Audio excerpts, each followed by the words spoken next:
Welcome to the Cinephile Hissy podcast, the tirade film movie debate podcast hosted by two film critics, two cool dads, and two struggling teachers. I'm Don Shanahan. Struggling teachers is right. William Johnson, 7th grade Whew. teacher. Yeah, Don Shanahan, K through 8 computers, right there with you. We're damn glad to have you, folks. This is all for tantrum's sake, where shared passions and high fives wash away any place for hate. In the end, we encourage you all to love what you love, but for now, the gloves are off and the hissy fit is on. For this episode, we're going back to our deep cuts second format here, so we're not going to have the bell, we're not going to have the timer, we're not going to have too much of a fight. Although I don't know if it depends on how our feelings of our actor are going to come out here a little bit, but for this episode of Deep Cuts, we're going to talk about the career and the wide ranges of projects from Woody Harrelson, three-time Oscar nominee. Yes. So Woody Harrelson was recommended for this show by Will Johnson, as he's a big favorite of his. And our format, like I said, loosens. No timer, no bells. We're going to kind of do some loves and some hates on some roles that we like, roles we don't like. But at the same time, our kind of praise is shared and our conversation is shared.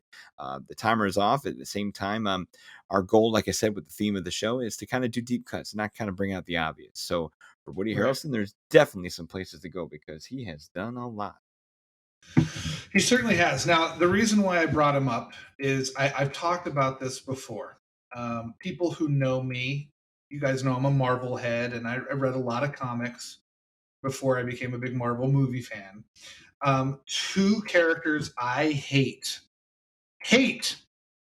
are Venom and Carnage. But here's the deal. There are two actors in my life that I will watch anything they do. I would say two prolific actors that I'll watch anything they do because I'll always watch a Harrison Ford or whatever. Sure. Anthony Mackie and Woody Harrelson. Like, I have to watch what they do because Anthony Mackie and Woody Harrelson, those are your not Stone Cold Lead Pipe Lock 2. Oh, I have watched some really bad Anthony Mackie movies. I was gonna say, you're a dedicated man. I just like Anthony Mackie, and I feel like if he's in it, he's gonna bring something to it. But that is, and to get back to my point about Venom and Carnage, I did not see the Venom film. A lot of people are always shocked. They're like, "How? It's a Marvel film. How did you not see it?" I'm like, "Because I hate Venom." But here's the deal. I guess I found out just recently that Woody Harrelson is on the end credit scene of that film, and now he is going to be the main villain of Carnage in the new film that's coming out within a month, or by the time this episode airs, might be out. Venom: Let There Be Carnage, and God damn it! I mean, it's like a rock and a hard place. It's like, do I want to see my least favorite characters, or do I want to see Woody Harrelson? And I'm gonna pick Woody in the end. I will go see Venom: Let There Be Carnage, and because of that, that means I'm gonna sit down and watch fucking Venom. So that is how much I love Woody Harrelson. That's why I recommended him for this episode, because I think he is one of the most, I'm not going to say unappreciated. He's got Oscar nominations. He's a star. People see movies with him in it. But I don't think people truly appreciate how much of a chameleon he is. Like, how he can be in, I think you mentioned, like, we were looking through his filmography, but like, he'll be like in 5 movies in 1 year. Amazing. And he'll do completely just crazy transformations. True. And I'm gonna get started first. Well, here, let me kind of come at with Woody here, where I admit I'm that person you're probably characterizing who did, looking through the filmography today, I'm like, there's a lot of holes of a lot of things I have not seen because I don't gravitate to Woody. I there's parts of me that parts of me for too long felt he just kind of played the same aw shucksy fuck up all the time. I know, no, I agree, but like I was conditioned to think that was him for way too long, where it's just he's he played a character on Cheers who was a doofus named Woody. His name is Woody. Like I pigeonholed him to just be that guy. But for him to have the prolific career he's done and to have the range that he's done, he has changed my mind through his work. But at the same time, I'm behind on a ton of his work where I am that person who underappreciates him because I'm still stuck on when I see him in a movie. it's just going to be, don't get me wrong, he's got range to twist it, but at the same time, he's either going to be the screw loose, the fuck up, or the raging crazy person. Now, don't get me wrong, make that money, cash those paychecks, take those roles that enable you to have that kind of fun. But at the same time, I'm always wondering, gosh, why can't we get a little more? And I feel like those are where the holes are. I'm missing the things where he gives us more. Well, and I'm going to give some examples surrounding one of my picks, and just bear with me with this. But this is the same thing I think Joe Pesci goes through. I think people forget that Joe Pesci can be utterly terrifying in Yeah. Goodfellas, but he can also be completely harmless, like in Lethal Weapon 2 or Home Alone, or he can mix it Yeah. in Home Alone. Yeah. Like, I think I he's think made shittier movies than Woody, no, no, which is no. why it's No, when I by the time we agree. do Gone Fishing, like he's Right. made some dog movies. Woody luckily hasn't made that many absolute duds. No, no, no. And I'm not comparing it like that. What I'm saying is that I think people, when they think of Joe Pesci, they forget that he can be harmless and goofy, and he can be in children's That's movies, true. and he can also be scary and the guy who says fuck a lot in the gangster movies. Yeah. I think Woody actually works the same way. I was looking through, so I'm looking at 2006 Okay. to 2009. Okay. So Yeah. these are some of the movies he was in during that time. He was in like 100 movies between that time. I But know. here are some of the range of movies he was in terms of characters. Okay. A Hmm. Prairie Home Companion in 2006, he played a country singer. Okay. Right. A Scanner Darkly, he played kind of that manic drug addict nutso. Yep. No Country for Old Men, he played a very straight laced bounty hunter. um, Semi Pro, a Will Ferrell comedy where Yep. he played the straight man in Hmm. it. Surfer Dude with his pal Matthew McConaughey, where he is basically like the weeded out, crazy like agent of Matthew McConaughey, right? Hmm. And then in 2009, after all these weird roles and different roles, he does The Messenger, which I think is Hmm. one of his 3 Oscar nominations. And to me, one of his picks, because I don't think people really remember that movie, but to me, I that agree. is one of his understated, um, like you can I think it's the feel best the thing he's ever done. emotion. Period. I wouldn't go that far because I think that he's done a couple other things that are really great, but All right. it's one of the best because it is when I list those other movies, there is kind of a wild card character to it, and it is mostly leaning on comedy. Um, Maybe not No Country for Old Men, but Right. and a Scanner Darkly it's more of a like funny in the midst of madness.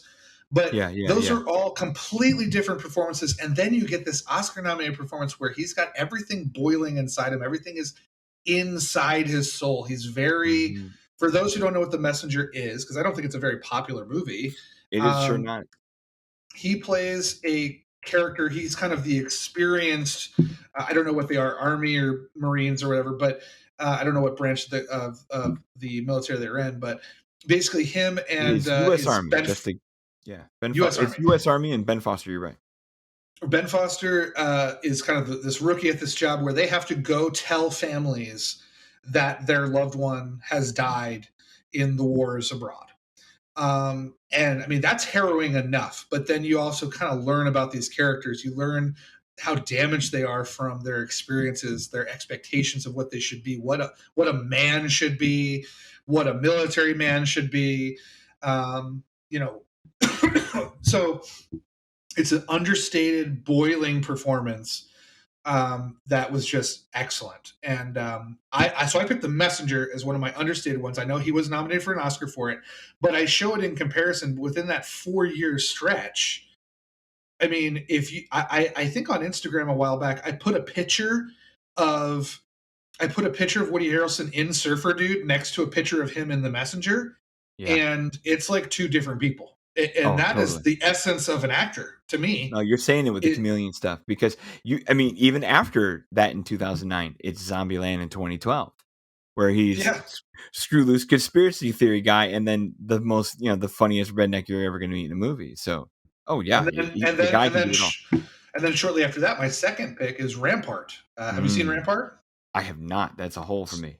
So Rampart is it's not really a about the Rampart stuff that happened in LA, where there was Yeah, loosely uh, based now, yeah. like renegade cops that were often racially profiling and Yeah, yeah. causing a lot of issues. But and this goes to the Joe Pesci effect. Is there's movies where you'll have Woody Harrelson be completely harmless and kind of the goofball, like who gets beat up all the time, and then you'll have him in movies like Rampart, or he did this one movie with Christian Bale. I think it's Out of the Furnace, Yep, where that's the he's one. he's he's just jacked and scary. And even in the Planet of the Apes, the third one he did, where he's the main villain, it's Yep, like yeah. he has this ability to like, you might expect him to be funny because he's Woody from Cheers, but then he gets these dark, and He Rampart is does. one of these where he's very dark and frightening, and he's unpredictable.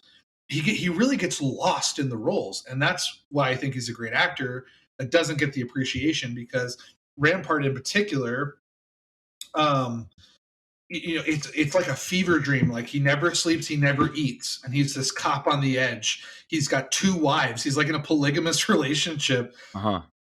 and there's moments where he'll break down, where he'll start eating like crazy because he hasn't eaten in like 3 weeks, and then he'll start vomiting, and he'll have sex with prostitutes and just all kinds of crazy stuff. It's like one of the most Paul Schrader films that's not directed by Paul Schrader.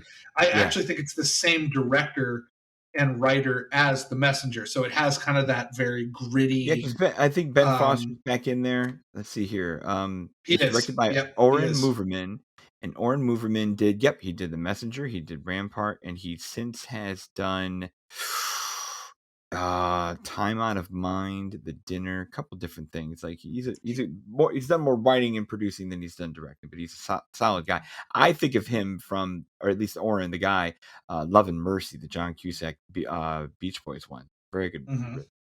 Yeah. Yep. No, for me, I know this isn't a deep cut. I guess it's deep because of age, but I guess I called The Messenger the best thing he's ever done. I probably have to I have to rescind that and say it's The People versus Larry Flint for me. I mean, that what a towering lead performance in a movie Yep. that is radioactive, that you couldn't make today. Hell, you couldn't even make it in the 90s, even though the 90s was freewheeling and amazing for this. But that's such a huge lead performance where I did not see that coming out of him. I know, because in those 4 years before it, that was kind of like his breakout. That was White Men Can Jump, the Great schlub film. husband.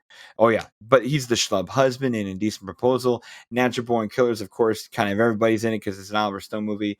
And then you have like The Cowboy Way and Money Train, where like, oh, all right, this is where we're going to be with Woody Harrelson. Like, he's going to be the B actor next to other guys, just having a good time kind of movies. And then he uncorks The People versus Larry Flint, and I'm just blown away.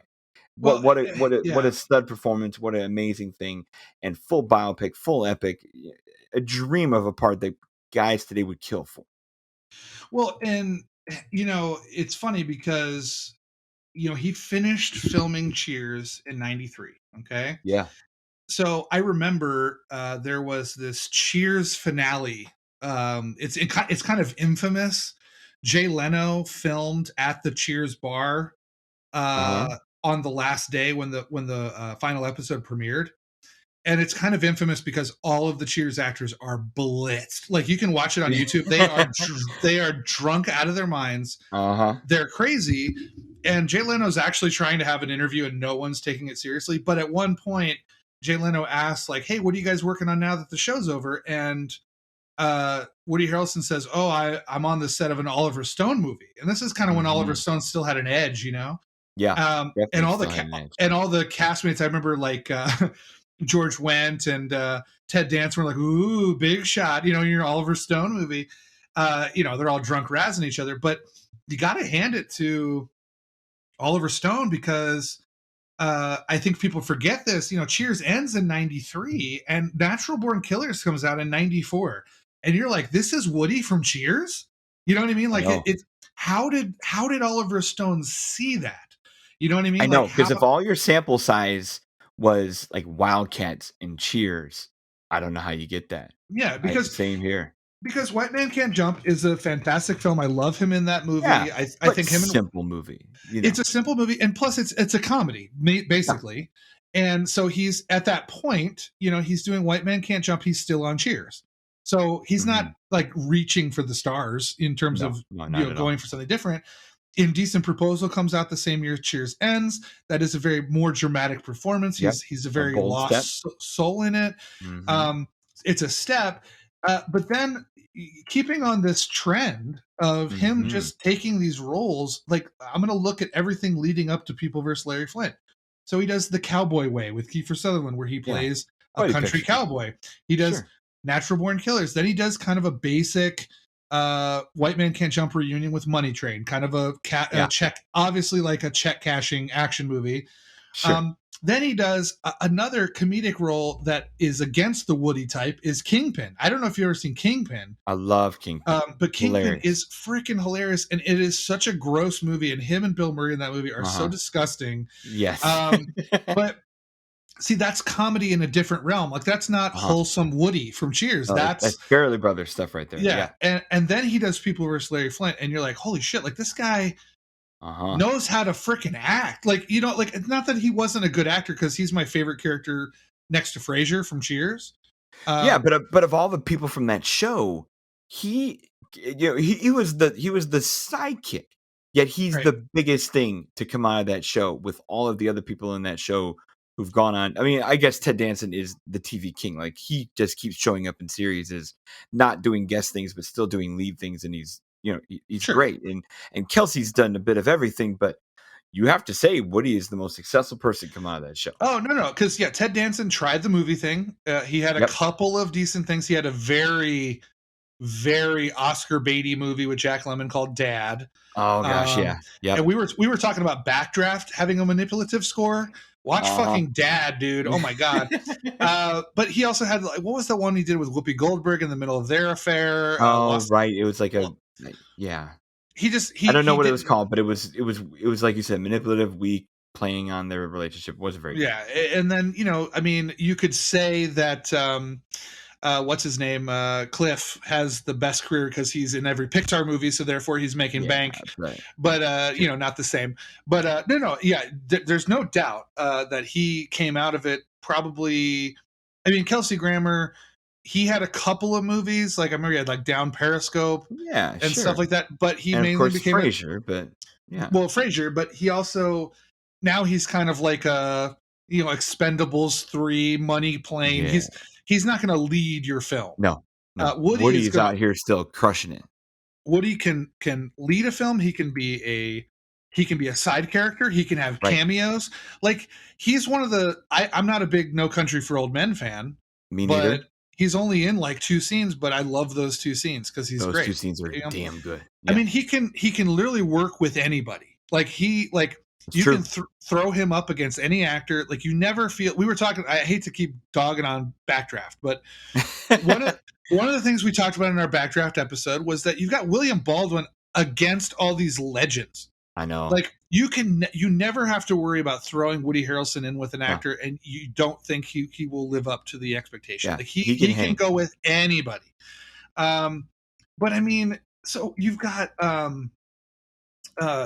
after he gets that nomination for the People versus Larry Flint, he does Wag the Dog. He does Palmetto, which was like one of those Mhm. throwback '90s Yeah, very erotic 90s movie. thrillers. Yeah. Thin Red Line. I know you probably hate that, but he It's plays. okay. I mean, I think he's the soldier who like blows his ass off like Yeah. with a grenade. That's the one. He plays himself in Austin Powers, The Spy Who Shagged Me. Mhm. He does a Spike Lee film, She Hate Me. He plays the kind of lovable screw up in a Brett Ratner film called After the Sunset, where he Uh-huh. is definitely not the lead next to Pierce Brosnan. Yeah. Then he does North Country. One of Yeah. those He still gets prestige. he still does that indie stuff, because North Country, prize winner, Defiance, Ohio, he's got the little stuff. For Your Home Companion counts as an indie, but then he'll still show up for the 2012s and the No Country for Old Men, and Semi-Pro counts as an A-list level movie, and Seven Sure. Pounds because it was Will Smith following up Pursuit of Happiness, even though that movie bombed. And yeah, he like you said, he can hang with anybody. He can do any size of movie. And yeah, he has the chops He's for a late career pick for me, like uh the last 5 years. mhm. I was really impressed with The Glass Castle. I know it's not the most loved Mm. movie out there, but like I like his part. I know Viggo Mortensen kind of did it better with whatever the Living Off the Grid movie he did, but Yeah, Mr. Fantastic or something. yeah, something like that. But I like the way Woody did this. It's a difficult part because he has to play, an unlikable person who did his best to appear likable to his children, but at the detriment of what kind of life he gave. And Brie Larson can hang against Woody, Well, that's and what I'm saying. I She's hanging liked with his great part. Naomi Watts is in that. Yeah, good Like movie. he's hanging with some good actors in Well, that, and you then know? I'm not a Three Billboards fan, but you put him in that cast with all those people, he can hang. Three Billboards, I like it because of him. Yeah, Mostly. I think because he he's got a good part brings in that. what's interesting about his role in Three Billboards is he's kind of like the middleman between like the super racist oddball Sam Rockwell and then the Uh super huh. serious sad Francis McDormand, and he's kind Yeah, of this like, well, obviously he's a very sad character too because he kills himself, but true. uh he kind of functions as this almost like, if you think about it, as soon as he dies in that movie, like that's when everything starts to unravel. Like he's True. kind of holding things together as much as he can. Um, so there is that, but and I Yeah, know this is going to be cheating a little bit because it's not a film, but I think it is almost a film for television, kind of like some of these Disney Plus series are now, sure. where they're kind of like 6 hour films. But I mean, fucking True Detective, man. I Ah, mean, yeah, just I season 1. mean, I get it. unbelievable. The fact that him and McConaughey, who could be two wacky surfers in one movie and then be Mhm, these intense, mhm. depressing, dark, neo noirish, Southern Gothic detectives. Just a fantastic performance by both of them. McConaughey gets all the attention, but Harrelson keeps that thing together. Yeah, Like I think personally. Um, Here's another pick for you. okay. Edge of 17. Have you seen that?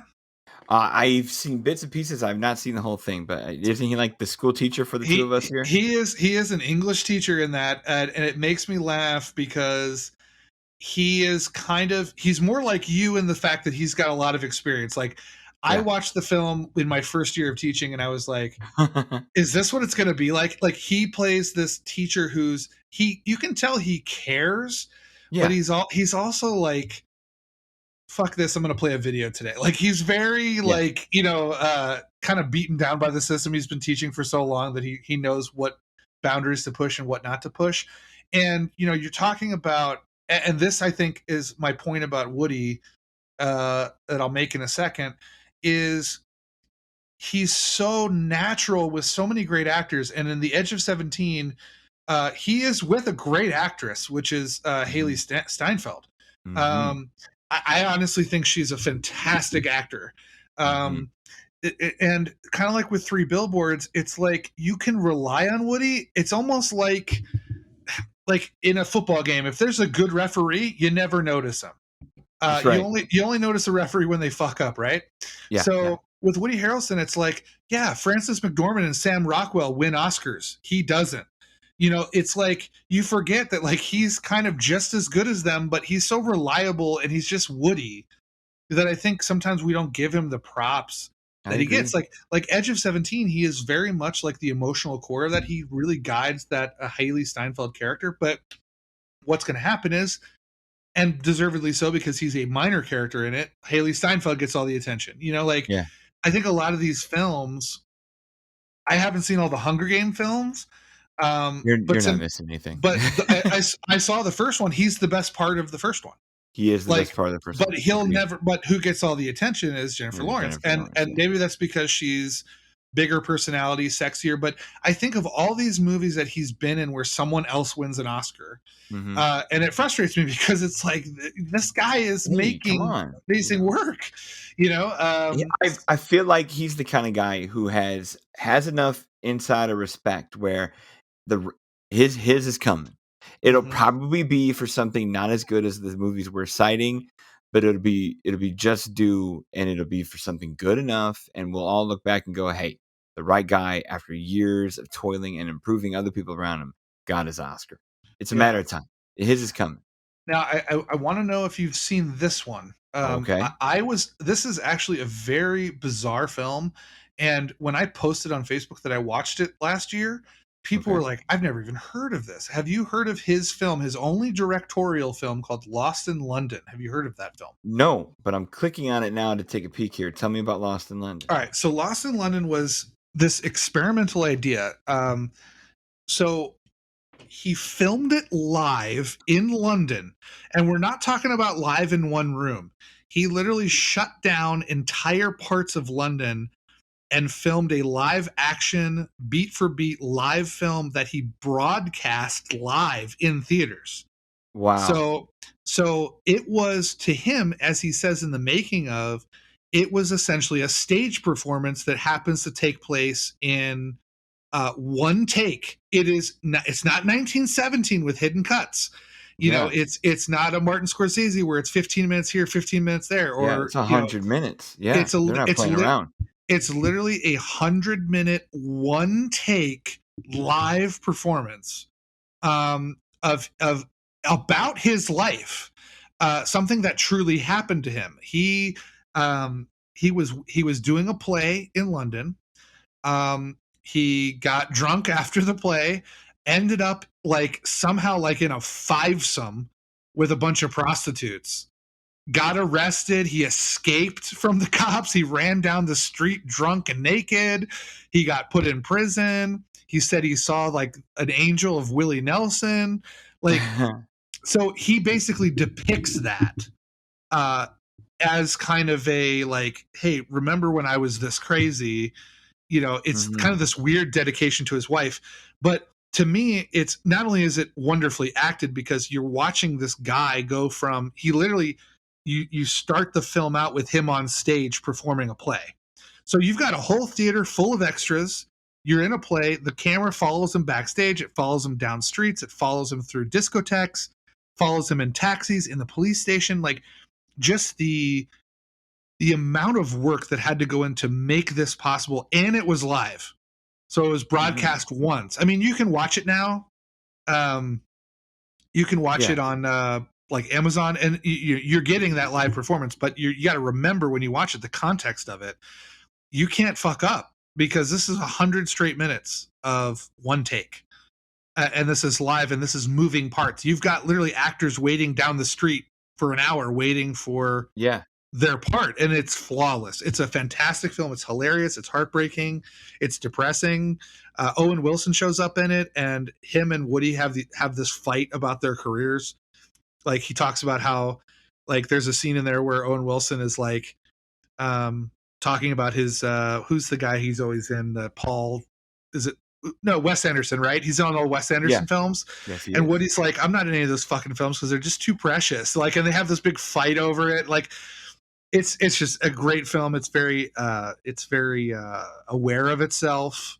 But it's a technical marvel. I mean, just the performance to do it. So I would highly recommend that one. That is one of my picks for sure. We're getting to the later part of time here. Do you have anything that you would call kind of a dud? Or is there one you're like, you know what, he wasn't very good at?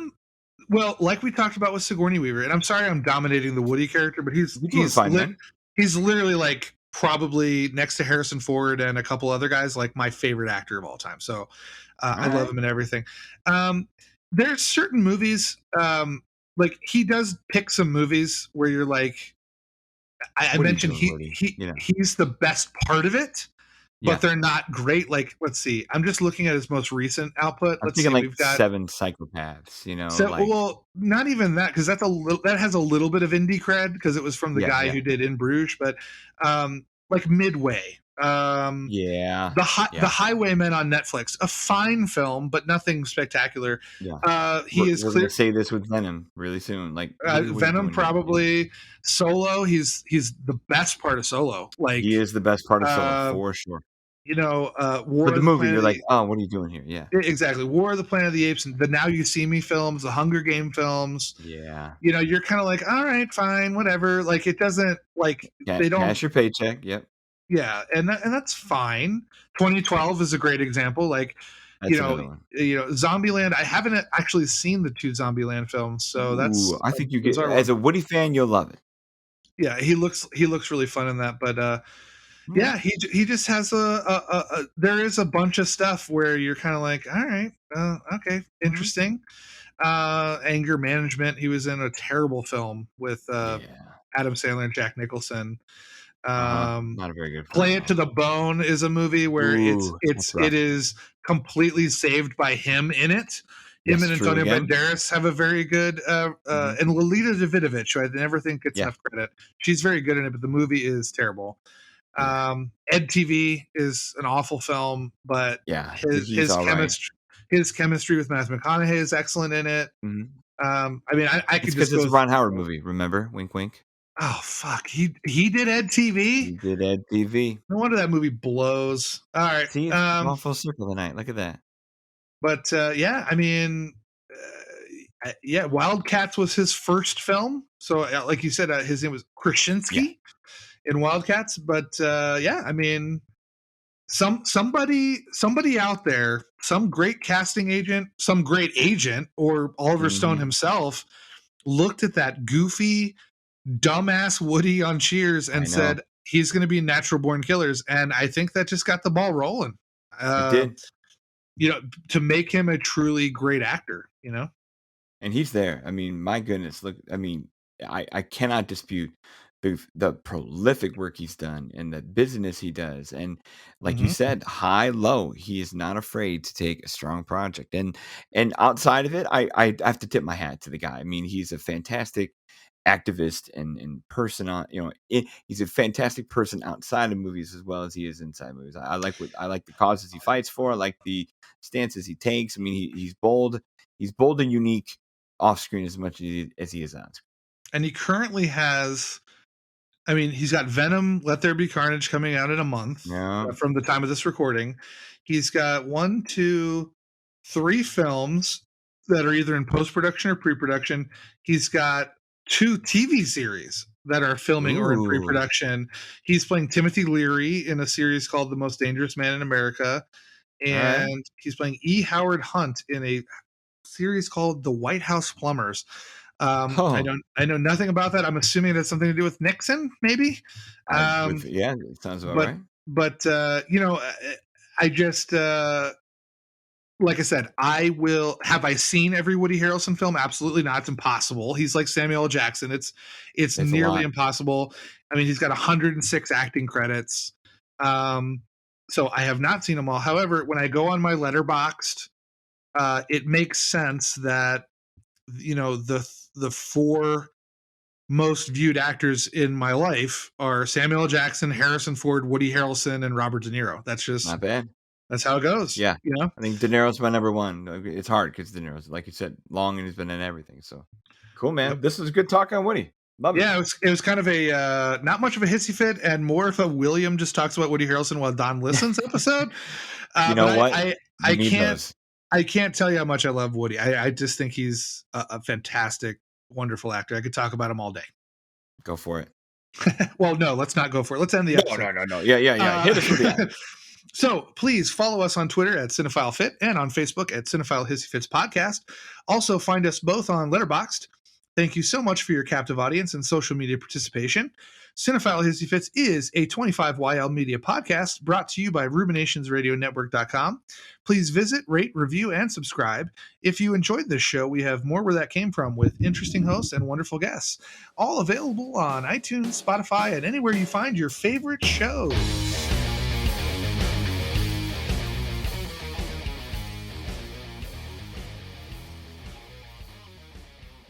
Thousands affected by Hurricane Ida urgently need support.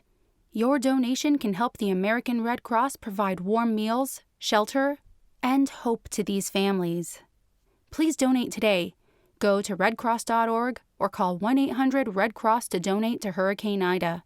Your support is critical. We can't do it without you. You know what they all say.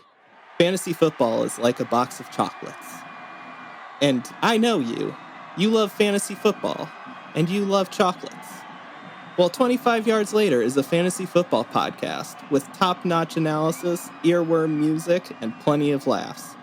Each week we dive deep into 4 games, putting every fantasy relevant and occasionally fantasy irrelevant player under a microscope. Block out all the haters with 25 Yards Later, available wherever you get your podcasts, but maybe not where you get your chocolates.